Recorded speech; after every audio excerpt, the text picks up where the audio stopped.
Hello साथीहरू, स्वागत छ हजुर डे 3 मिनी ब्लगमा। आयो तपाईँहरू सन्चै हुनुहुन्छ होला। आज चाहिँ म रेडी भएर एउटा टिकटक बनाउनुतिर लागेँ।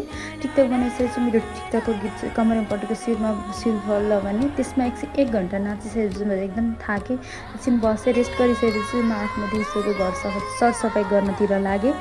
हाम्रो घरमा चाहिँ कस्तो जालो हुन्छ कि साथीहरू, एक दिन सफा गरेर अर्को दिन चाहिँ फेरि त्यस्तै जालो लाग्छ। माकुरोले पनि वाक्क लागिसक्यो, त्यसलाई चाहिँ सफा गरिसकेपछि मजाले बढारिसकेपछि चाहिँ अब आँगन सफा गर्नतिर लागेँ।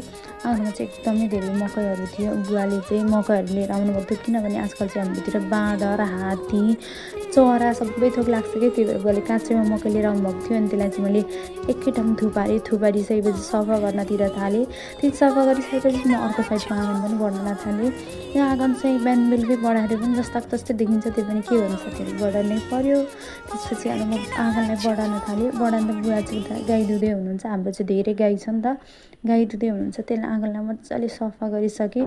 मजाले सफा गरेर फोहोर उठाइसकेपछि चाहिँ आएर म अब दिउँसोको त्यसपछि साथीहरू म बेलुकाको खाना तयारी गर्नतिर लागेँ। त्यसपछि अब मैले चाहिँ रोटीको पिठो मुछिसकेपछि चाहिँ दुध लिएर आएको थिएँ। त्यसलाई चाहिँ मजाले तताइसकेपछि चाहिँ आज चाहिँ मैले रोटी पकाउनु हुँदैन नि त, त्यही भएर बुवाले चाहिँ पकाइदिँदै हुन्थ्यो र म बुवालाई चाहिँ हेल्प गर्दै थिएँ रोटी बेल्नको लागि। रोटी मैले चाहिँ बेल्दिएँ नि बुवाले पकाउनु भयो। बुवाले पकाइसकेपछि चाहिँ बुवालाई खाना दिएँ रोटी, बुवाले खाँदै हुनुहुन्छ। त्यसपछि अब मैले पनि रोटी खान थालेँ। रोटी खान थालिसकेपछि चाहिँ म अब बेलुकाको सरसफाइ गर्नतिर लागेँ साथीहरू। अब यस्तै त हुने केटी मान्छेको काम।